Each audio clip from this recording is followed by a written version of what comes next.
Chapter 11. Annoying, to say the least. Since Paul had no idea where Mr. Wells had been taking them, he couldn't get a bus or charter a plane and follow them, so there'd be raised eyebrows and pointed questions at the very least when they got back. Also, that was presumably the last he'd ever see of the portable door, unless, of course, it featured as an exhibit at his trial for stealing clients' property from the strong room. All in all, a thorough-going cock-up. He forced himself to look on the bright side. Maybe they'd sack him, but he doubted that somehow. It'd be like getting thrown out of hell for being antisocial. Then, intending to go and report to Julie and ask for something to do, he reached for the door handle, and in doing so uncovered his watch, which told him the time was 3 minutes to 2. Hold on, he thought. It might have seemed like he'd been in that horrible bus for 8 hours, but he hadn't. A quick check assured him that watch was working, second hand busily hopping around the dial, but obviously it wasn't. He was considering the position when the door swung open, nearly bashing him on the nose, and Sophie bustled in. "Sorry," she muttered, and squeezed past him on her way to her desk, which he noticed with alarm and bewilderment was covered with stacks of Mortensen printouts, sorted and unsorted. Even by J.W.Wells and Co. standards, that was taking weirdness to excessive extremes. Sophie's presence he could probably account for if he had to. For instance, she could have seen the portable door plastered up against the side of the van and gone through it. But they finished the last of the spreadsheets during the course of yesterday afternoon. Sorry to bother you," he said, "but haven't we done all these?" She looked up. "Oh, what?" "The Mortensen sheets." "The what?" And then it occurred to him that if this really was yesterday afternoon, she wouldn't have been to the meeting in the conference room yet, or heard Mr. Wormtoter explaining about the Mortensen counters. "What day is it today?" he asked feebly. "Wednesday. Have you been drinking or something?" "What? No." "You're acting pretty odd. And what was it you called these bits of paper?" Nothing." Paul's education might have been perfunctory at best, but he'd seen enough Star Trek to know that if you're unlucky enough to find yourself in a temporal anomaly, suddenly marooned in your own past, it's absolutely essential not to do anything that might bugger up the timelines and change the course of events, for fear, among other things, that you'll do something that might prevent whatever it was that shot you back through time from happening, in which case you'd be stuck halfway between the past and the future forever, probably in one of those cheesy studio sets with all the polystyrene rocks. It doesn't matter, really," he said. "Well, I guess I better get on with some work then." The rest of the day was an absolute nightmare, as he struggled to remember every single thing he'd said and done yesterday, so as to be able to do and say it again in exactly the same way. In the end, it proved impossible, although as far as he could see, it really wasn't his fault. There were several occasions when he distinctly remembered his lines, but either the reply they elicited was totally different, or the expected cue never came. Mr. Wormtoter's Deadly Perils lecture was shorter, and instead of warning them against Xavier distortions, he told them about Ehrlichman paradoxes, meeting yourself at your own funeral, and so forth, which struck Paul as pushing coincidence a trifle too far. There was only one bright spot. As he walked to the bus stop on his way home, he found that the portable door was still in his pocket, though that was an infringement of the temporal bylaws as well, since he could distinctly remember that at that stage yesterday he had entirely forgotten it was there. At this point, he very nearly sat down on the pavement and burst into tears, but it was too late to do anything about it now. Or was it? Suddenly it occurred to him to wonder precisely how he'd managed to arrive back at yesterday afternoon. The answer was quite plain. The door had sent him not just through space, but through time as well. For crying out loud, he thought. Pretty soon, however, disgust at finding himself caught up in a scenario he wouldn't even bother to watch on TV unless there was nothing but motor racing on all the other channels, gave way to a certain degree of cautious exhilaration. During his time at J.W.Wells, Paul had come to realise that all that glitters was probably wired up to the mains, waiting to sizzle the eyebrows off unwary passers-by. Nevertheless, being able to go back in time, if only he could figure out how to use the thing with any degree of precision, how wonderful that would be. He'd be able to go back through his life, editing out the bloopers. He'd be able to avoid those embarrassing mistakes that made him wake up sweating in the middle of the night. For example, he could nip back a couple of months and make a point of not applying for the post of Junior Clerk at J.W.Wells & Co. Just think of it. No more Mr. Tanner, or spreadsheets, or swords in stones, or goblins. No weirdness of any kind. Not to mention, no more broken heart. No more Sophie. Damn, he thought. But no, the hell with it. It wasn't as if anything could ever possibly come of it, now that she had Potboy to buy ham rolls for. Was it really worth turning his back on a chance to be free of all the crazy, terrifying, weird stuff, just so he could spend his working days not talking to her, not going out for lunch, not sharing the day's experiences, not being there for each other as each new bizarre horror unfolded, not gradually being drawn closer by their shared traumas? Paul thought about that. Bugger, he thought. The bus drew up, and he climbed aboard. All right, he negotiated with himself. How would it be if I went back to the day before she went to the party or whatever it was, where she met the performance bloody Potter, and somehow managed to stop her going to it? Result: no Potboy, no broken heart. Yeah, right. He knew exactly what would happen. A week later, she'd meet an avant-garde neo-Marxist juggler on the bus, or get trapped in a stuck lift with an expressionist sea lion tamer. It wasn't with who she might fall in love with, but with who she quite definitely wouldn't that mattered. As far as he knew, there was nothing the portable door could do about that, not even if it pitched the two of them up alone together on a desert island, with no source of food apart from inexhaustible oyster beds. In other words, forget it. Ah, now, if only the door would take him back to the day before the interview, and at the same time wipe his memory clean, so he'd forget he'd even met her. He'd settle for that. But apparently it didn't work that way, or else how come he could remember Mr. Lundqvist and Mortensen counters? He realised he'd been right all along. The door was just a toy, something out of the sorcering class's equivalent of an innovations catalogue. He was back to where he'd started from, where he'd always been. It didn't matter where you were, or when, or even, recalling Mrs. Tanner, what. The only thing that matters a damn is who you are, and by a strange coincidence, it's also the only thing you can't change. Not to that, then. As the bus drew near to his stop, Paul stood up to get off, and then remembered that yesterday at this point he'd been daydreaming, missed his stop, been carried on to the next one. He sat down, also remembering that he'd had a long walk home in the driving rain, which he would, of course, be obliged to repeat. And at 6 o'clock the next morning, there he was on the doorstep of 70 St. Mary Axe, and there was Sophie. He'd spent most of the previous night trying to piece together his recollections of their strained, awkward conversation, the one where he'd ended up feeling sorry for Potboy. It had been bad enough the first time, God knew. Having to go through it all again, this time in cold blood. "Hello," she muttered, still in her best doomed voice. "Hello," he repeated. "Well," Sophie went on, "we're here on time." Paul remembered to nod. "He did say 6 o'clock, didn't he?" "Yes." "Thought so. Of course, he could have meant 6 o'clock in the evening." "No, he said morning." "Yes, that's what I thought he said." So far, he reassured himself, so good. Of course, that had been the easy bit, the not toe-curdlingly embarrassing part. All the really painful bits were yet to come, starting with his next line, which was, "How's things?" he asked awkwardly. "How do you mean?" "Oh, generally." "All right. Thought you weren't talking to me." And then he dried.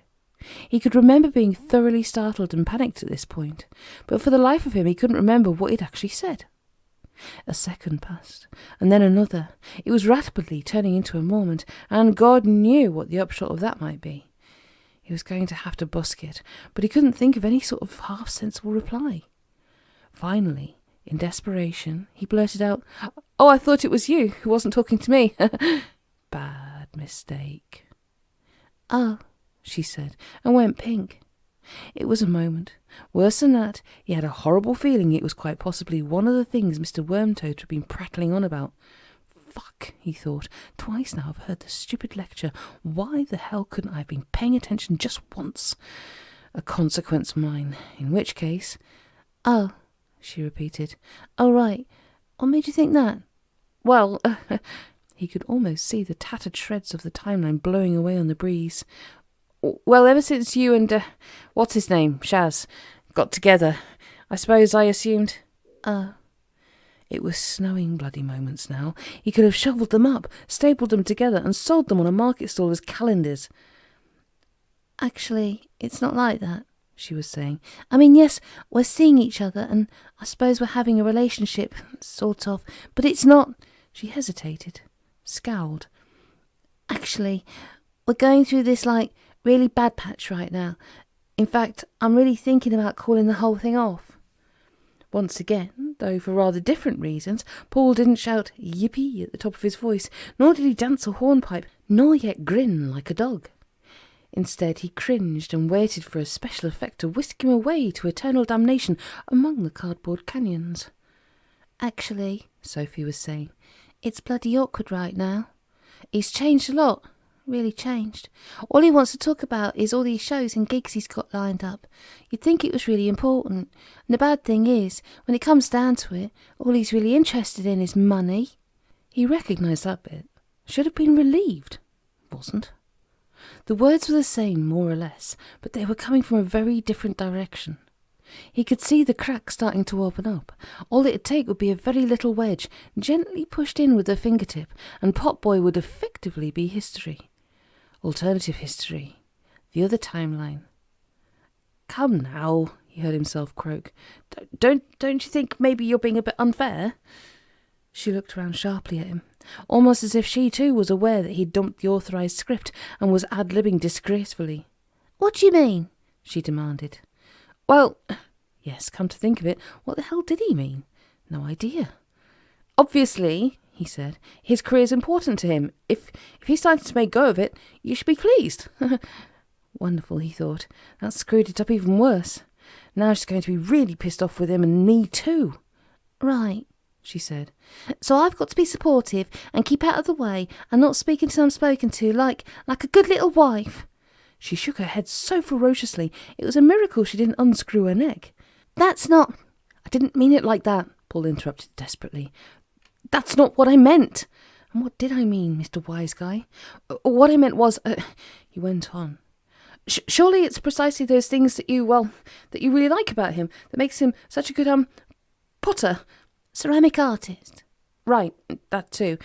So what I'm saying is, if he doesn't stay true to himself, keep faith with his art, all that stuff, well, he wouldn't be the person you, really like.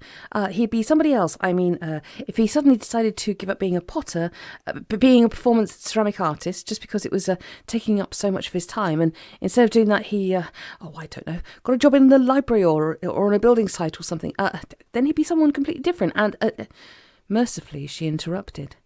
I see what you mean, she said. Paul was glad to hear that one of them did. So you think that really I'm the one being selfish, because I'm trying to make him into someone he isn't, just because I want him to be the way I want him to be, instead of wanting him the way he is, which is why I wanted him in the first place. Paul took a deep breath. Yes, he said. Ah. Just as Paul was beginning to despair, Mr. Wells showed up, and he at least had the common courtesy to stick to the script. Once they were in the minibus, there was obviously less scope for deviation from the true way, although Paul noted with a certain degree of disgust that this time around Sophie carried on reading slipware against Franco for a full 20 minutes. In due course he felt his eyes getting tired. He closed them and fell asleep, but if he repeated the dream, he wasn't aware of it when he woke up. Of the urge to use a portable door there was no sign. Instead, he lolled back in his seat and tried to think happy thoughts. He failed.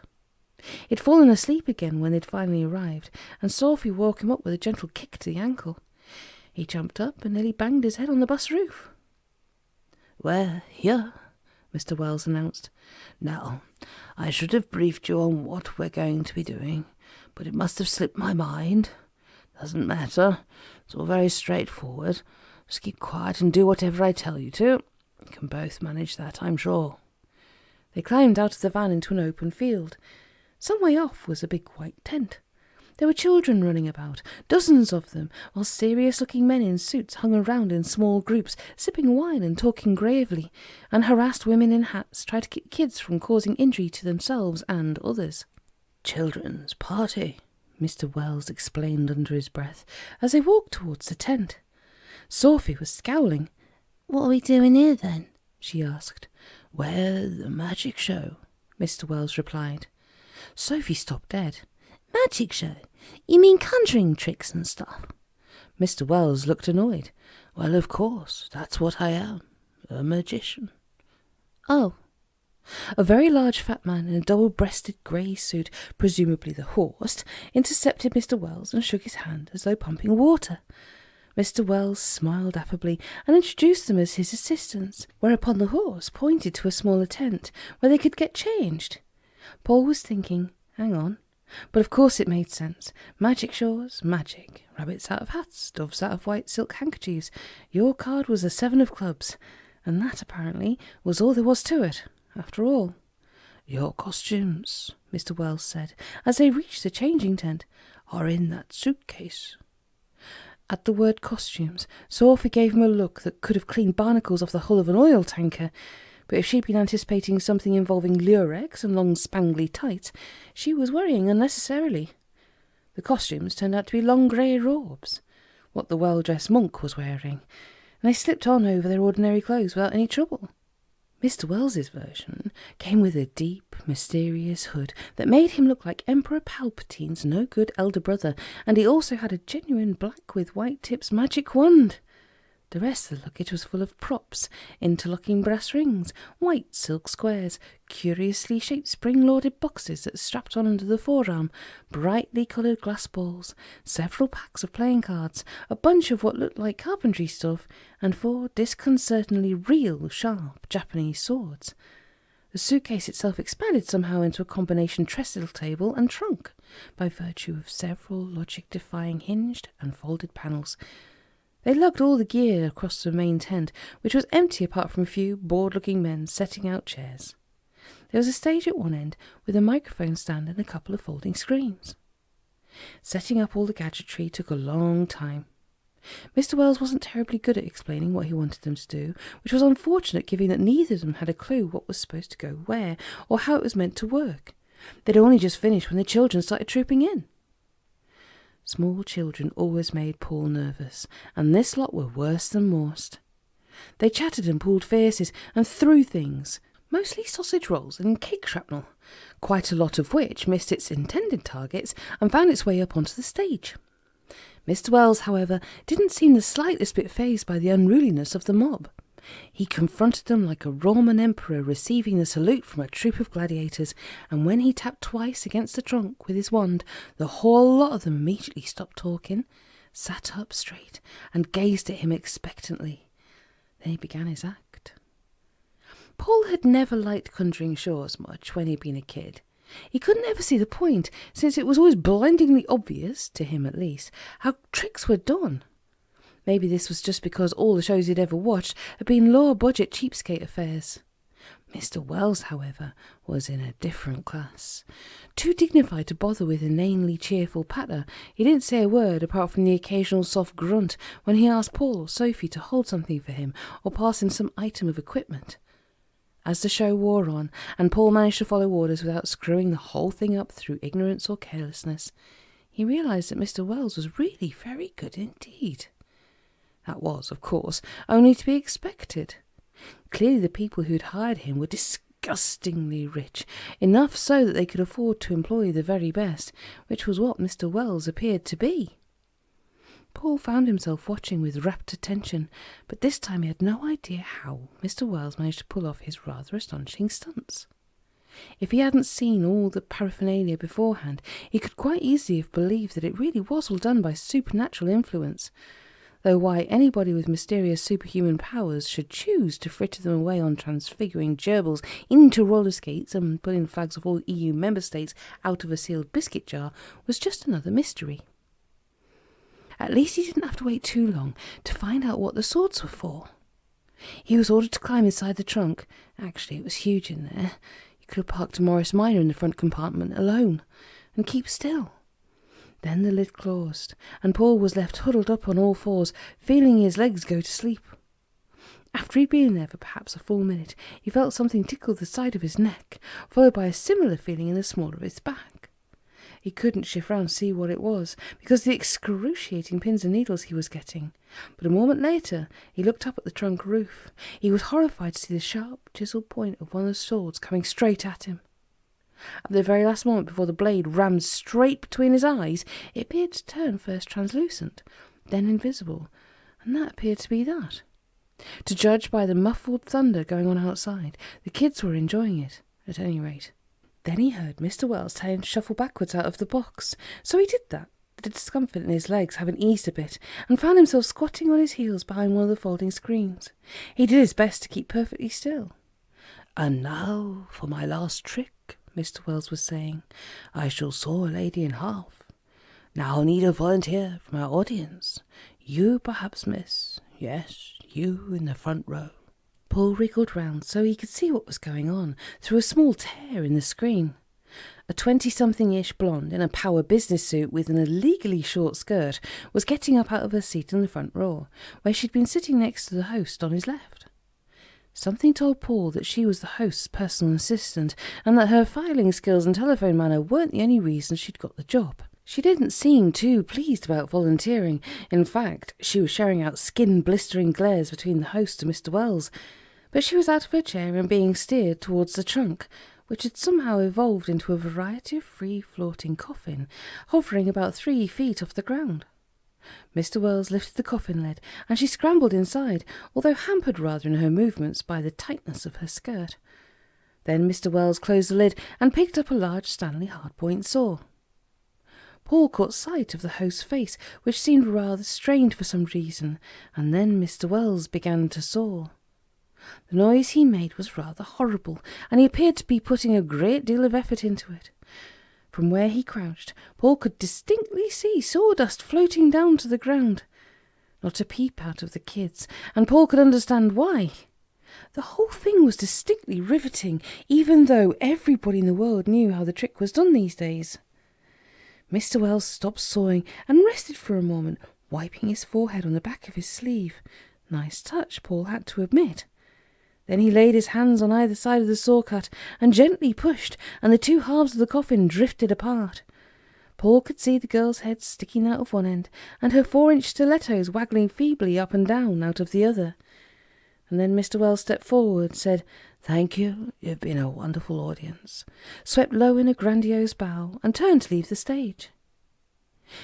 It was at that moment that Paul realised that it wasn't a trick. Maybe it was something in the way the girl's head had slumped forward, or maybe he was just getting more perceptive where these matters were concerned. He craned his neck to see, but there wasn't any blood in with the sawdust, no bits of intestine hanging out from the end of the box. Even so, apparently the host had got the message too.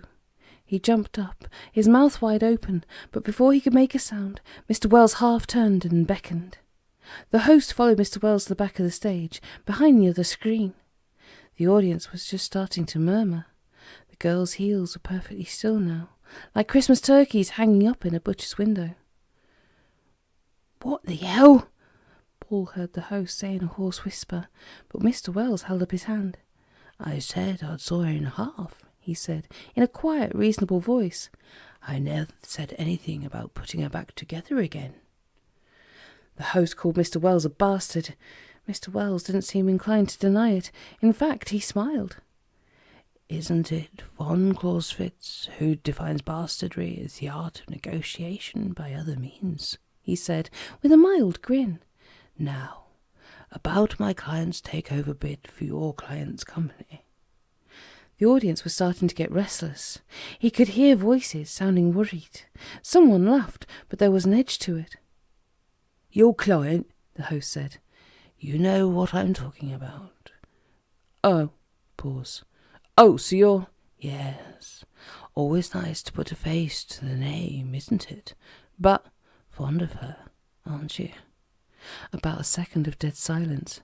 "All right," said the host. "What have I got to do?" "Just sign here." Mr. Wells produced a sheet of paper from inside his gown. "You can borrow my pen, if you like." After that, the host went back to his seat. He was as white as a sheet, and even from where he was, Paul could see he was shaken.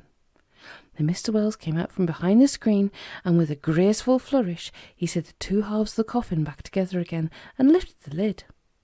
The girl's head moved, she groaned, and Mr. Wells reached out his hand and helped her to her feet. For a single heartbeat, there was total silence, and then the audience started to clap. The girl looked round as if she hadn't known they were there. Mr. Wells bowed again, with a good deal of exaggerated business, swirling the hem of his gown. The girl tottered back to her place in the front row and sat down. That seemed to be that.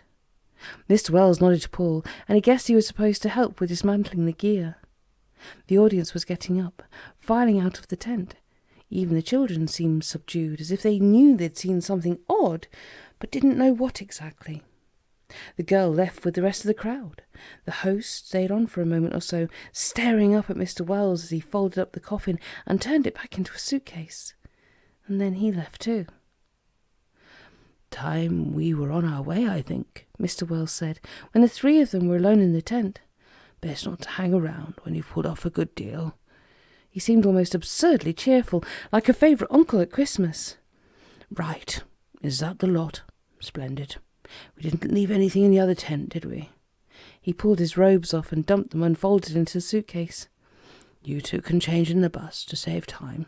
Come on." A minute or so later, they were back in the minibus, and the driver was starting up the engine.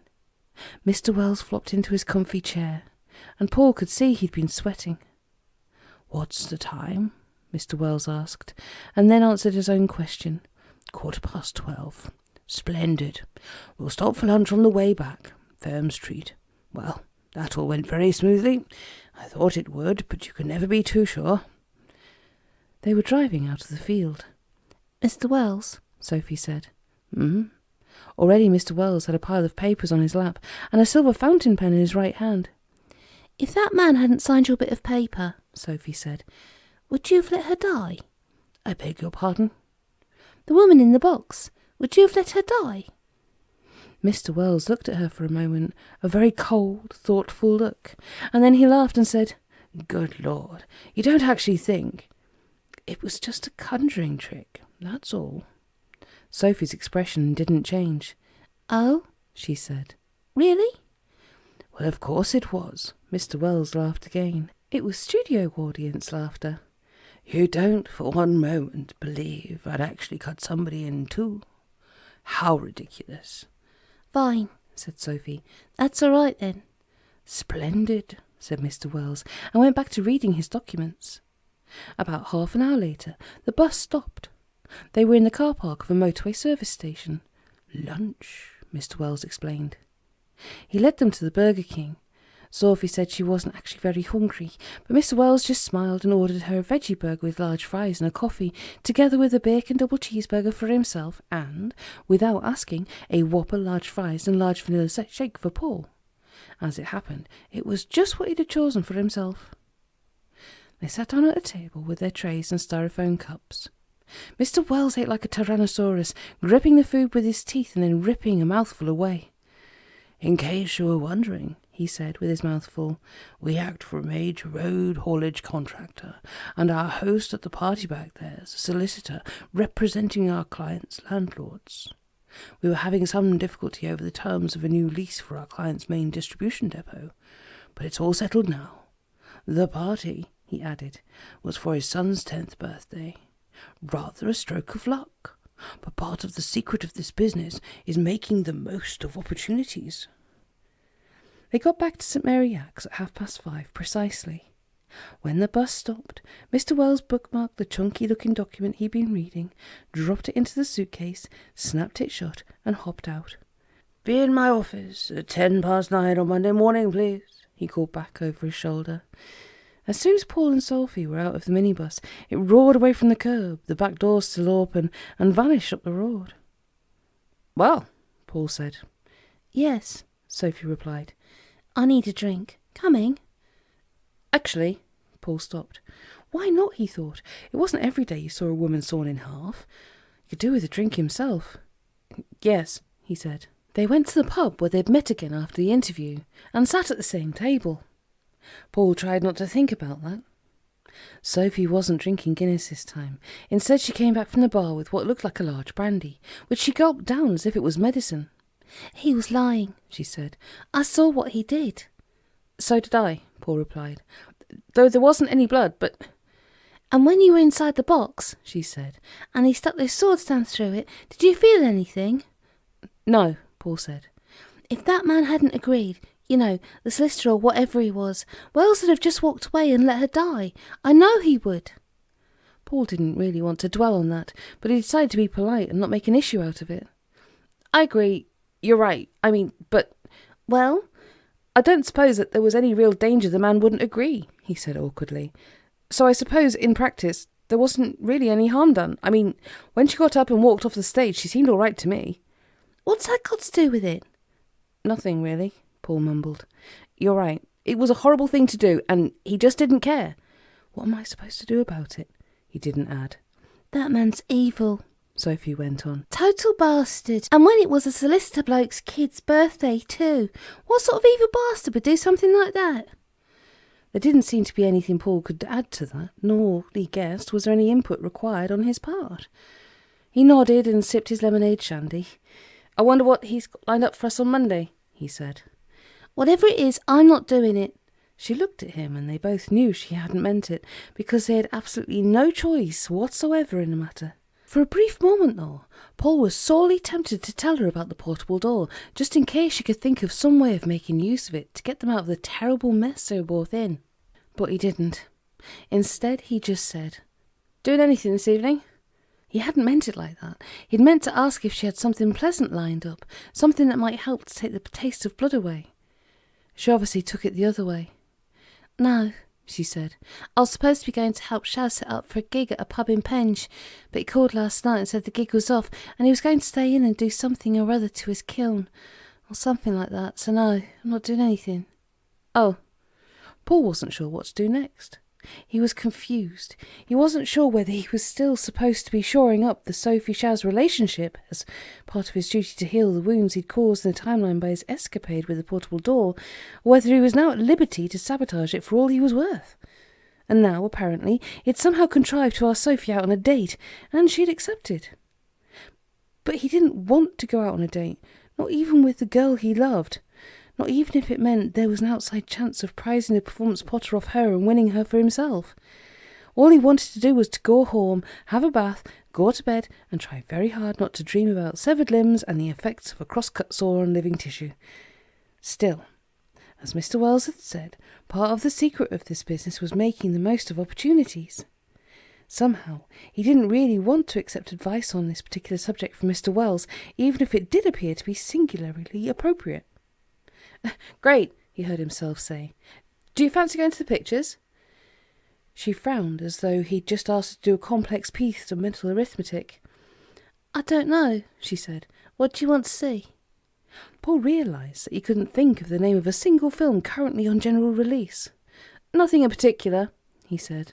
"Is there anything you'd like to see?" "No." "Oh." And then she looked at him in a slightly different way and said, "Let's just stay here and have another drink or something." And for a brief moment, Paul felt as though he was stuck halfway up a sheer cliff, and suddenly it had shrugged its shoulders and levelled itself out into a gentle downhill slope. "That'd be nice," he heard himself say. It wasn't the reply he'd have chosen to make, but apparently it had got the job done, because she nodded very slightly and said she'd like a half a Guinness. After that, they talked about several things. Sophie had quite a lot to say about Mr. Wells, and then she expanded the scope of her remarks to include Mr. Tanner. She didn't like either of them very much. However, she conceded there wasn't a lot she or Paul could do about it. She didn't sound happy about that. Paul made the point that he wasn't exactly thrilled with the way matters stood either. It'd been more or less bearable, he said, when all they were doing was sorting through the Mortensen printouts, before they knew what they were, of course, because somehow knowing made it worse rather than better. Now, though, it looked like they were going to have to get involved, and he really didn't want to do that. Then, for some reason that seemed to make sense at the time, he told Sophie about Mr. Tanner's mom. He had to do some serious editing to leave out any reference to the portable door, so he shifted the scene of the encounter in Ankara to the Starbucks in Camden Town. He left the not chocolate-coated beans too. While he was telling the story, he wasn't at all sure how it would be received. It worried him that it might sound like macho locker room talk, an unregenerate male bragging about his conquests. But Sophie didn't appear to take it that way. In fact, she pulled a face and muttered, "Yuck," which was how Paul had hoped she'd react. She spoiled it rather by adding something to the effect that Mr. Tanner's mum must be really weird and, as he said himself, desperate. But he didn't mind that, really. "And all those different receptionists are just goblins in disguise," she added. "That's so sick. I mean, the clothes they wear. I guess I should have known there was something wrong with them. Talk about obvious. You're so lucky you managed to get away from her." Paul felt like pointing out that luck hadn't had much to do with it, but he didn't. Instead, he changed the subject slightly. Had she thought of asking for help or advice from anybody? Her parents, for instance, weren't they curious about how she was getting on at work? "Not really," she replied with a sigh. "They've got it into their heads that I've got this really good job with this really important company, and in a year or so I'll be a junior partner because I'm so clever and talented, and everyone's going to be fine. If I tried to tell them what's really going on, they'd simply shut their ears and not take it in. That's just what they're like, you see. They get an idea of how they want things to be, and if it doesn't turn out that way, they just ignore it. They probably think that sooner or later Shaz will stop all this ceramics nonsense and get a proper job in a building society, and then we can get married and buy a house and have a family and stuff like that. It's really sad, but they don't know me from a hole in the ground." Paul shrugged. "At least they seem to like you," he said. "Mine don't, or they wouldn't have buggered off to Florida." Sophie frowned. "When was the last time you heard from them?" "Oh, I got a postcard last week," Paul replied. "From the Grand Canyon. Apparently they've bought one of those giant camper van things and gone off touring around America for 6 months. They did say they'd ring when they'd got back to tell me what a wonderful time they'd been having." Paul stopped and furrowed his brows. "You know," he said, "I've just realised we're the perfect couple for J.W.W. to pick on. I mean, if we were trying to tell someone about them, like what they're really up to, there's nobody for either of us to talk to, not even our families. Yours wouldn't listen and mine aren't even there. I wonder if they knew that from the start." "Probably," Sophie said. "Though, of course," Paul went on, "you did have a boyfriend when you started work, the one who suddenly got interested in Gilbert and Sullivan." He looked up at her. "Do you think that was, well, them as well?" She nodded. "I've wondered about that," she said. "Not that he'd have been a threat exactly. I mean, I'd never have tried to tell him. He wouldn't have heard me. He never did hear me much. Thinking about it, I'm not sure he even liked me much," she shrugged. "I don't think Shaz does either." "Oh," Paul said. "Do you like him then?" She thought about that. "No, not really," she said. "He's got an unfortunate manner, and he doesn't always smell very nice. But he's very creative, and his lifestyle's very, well, it's pretty cool, living in a bus and working with your hands. But artistic, and very committed, of course. It's what I ought to have done. I should have been a sculptor or a blacksmith, something like that. Instead, Paul said, "you're a witch." "Trainee witch," he added quickly. She started to scowl and then smiled. "Yes, but I commute and I wear suits and court shoes, and my parents approve of me." "Fine," said Paul. "So, if you could wear a black pointy hat and travel to work on a broomstick, that'd be okay." "It'd be better," Sophie conceded. "But—" "I know," Paul said. "Besides, the J.W.W. mob aren't wizards and witches. They're business people who happen to be in that line of business." He grinned. "If you were like them and had a broomstick for flying about on, it'd have to be a sticker on the back saying, 'Mind the brooms and Addis.'" She laughed, though it was more out of solidarity than amusement. "You know," she said, "if this has taught me anything, it's that it's not what you do that matters. It's who you are while you're doing it. I mean, we get these crazy ideas about ourselves and other people, and then all of a sudden, the other people turn out to be sorcerers and goblins, and we... She shrugged. "If I was, really brave, I'd sneak into that boardroom place and take a good long look at my reflection in that tabletop. Who knows, I might learn a thing or two." Paul shook his head. "I'm not brave enough for that," he said. I've got a pretty good idea. I'd know exactly what I'd see. You think so? Maybe you're wrong. At that moment, Paul wished he'd had the bag of not chocolate raisins handy. He also felt mortally embarrassed, but he was used to that. I don't know about you, he said, but I'm hungry. You're hungry? I didn't have any lunch. You did?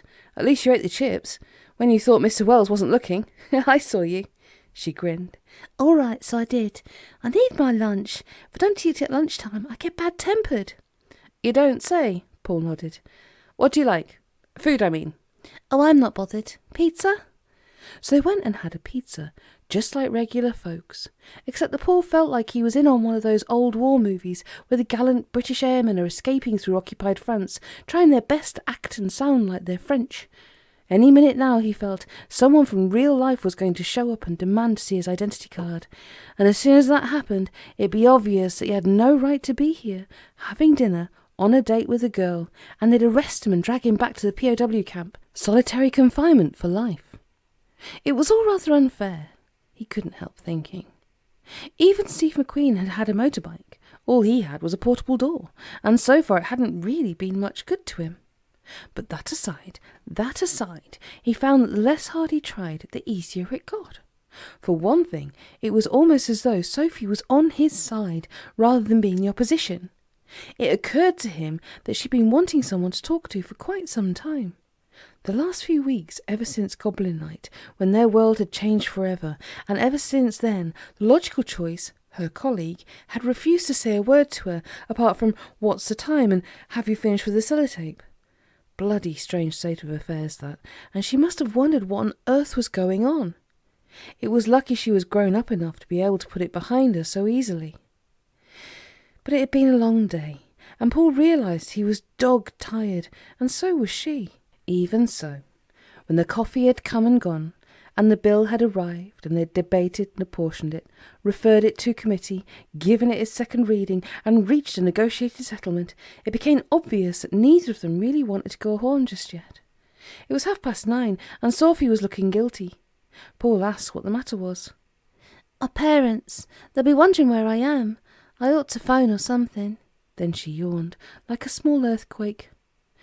Tell you what, Paul said, why don't you go home and I'll come with you, as far as the front door, I mean.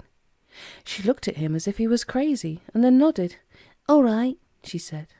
So they did that, and at 10:20, on a street corner under a lamppost, in Wimbledon where the shadows are, she said, We'll see you in the morning then. And he said, See you. And as he turned to walk back to the tube station, she leaned forward a little, pecked him on the cheek like a woodpecker, and walked away, leaving him standing perfectly still. Bloody hell, Paul thought, and then he started walking. He was in such a daze that it was some time before he realised that he wasn't walking alone. Someone was beside him, keeping step. He looked around. He'd never seen her before, but she was easy enough to recognise, even though she wasn't grinning. Quite the opposite, in fact. She had a grim, unhappy expression on her current choice of face, and she was breathing through her nose. You do realise, Mr. Tanner's mum said eventually, that she probably didn't mean anything by it. Peck on the cheek could mean anything. French generals do that instead of saluting. Paul didn't reply. And what about the boyfriend? She went on. The radical ceramics weirdo. It wasn't pecks on cheeks you saw in my stone, remember?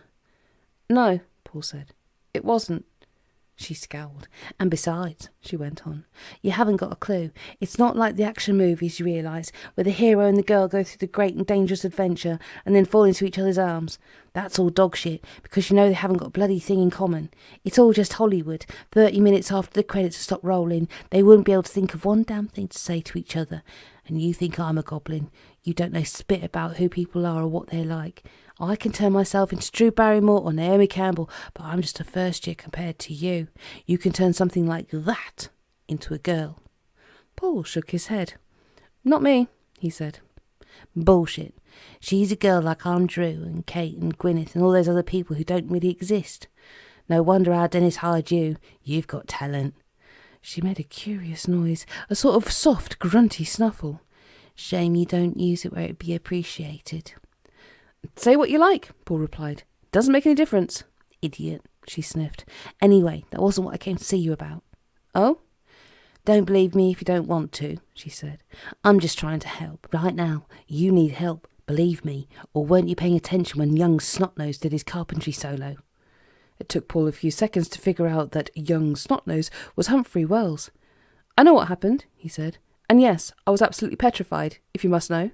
Well, that shows you got some sense, at least. You want to watch that one. He's not a very nice person. You don't say. Mr. Tanner's mum pulled a face. All right, she said. You reckon the whole lot of them are weird and horrible, and you aren't that far off at that. But what I'm saying is, there's a difference between young Snotnose and our Dennis, for instance. Sure, our Dennis has got all the charm of a pigeon turd in your ravioli, but it doesn't go to cutting people in half. She frowned. Well, that's mostly because there's not much call for stuff like that in the minerals business, and I'm not saying he wouldn't if the need arose, or if it suited him, or if he felt like it. But you see what I mean, she added, rather lamely. Humphrey Wells goes out of his way to do that sort of stuff. That's the difference. Paul shuddered slightly. I believe you, he said. And thanks for the warning, but I can't see as how there's much I can do about it. There isn't. You're right. I'm just warning you, that's all. Thanks very much. You're upset, said Mr. Tanner's mum. Can't say as I blame you. I'd be upset if I was in your shoes. In fact, I'd be climbing the walls. In actual fact, she went on, if I was as deep in the shit as you are, I'd be through that portable door and back 6 months, faster than a rat up a conduit. I wouldn't stick around and risk all sorts of horrible stuff I didn't even know about just for some skinny, miserable cow who's having it off with a hippie potter anyhow. She shrugged. Just as well we're not all born alike, I suppose. Yes, Paul said. Oh, look, here's the station. You mean piss off? Mr. Tanner's mum's shoulders slumped, rather like someone who's given up trying. All right, she said, but think on. I mean, if you haven't given up on the thin cow, why the hell should I give up on you? Also, she added, I'm cunning, and not so scrupulously ethical as our Dennis either. Be seeing you. She vanished, leaving behind her a faint trace of rare, exotic perfume, subtly blended with sulphur. For some reason he couldn't quite fathom, Paul felt guilty all the way back home to Kentish Town. He tried not to think about the peck on the cheek, but later on he had a dream in which Sophie kissed him in the boardroom, and her reflection on the tabletop turned out to be Mr. Wells, trying to hide a chainsaw behind his back.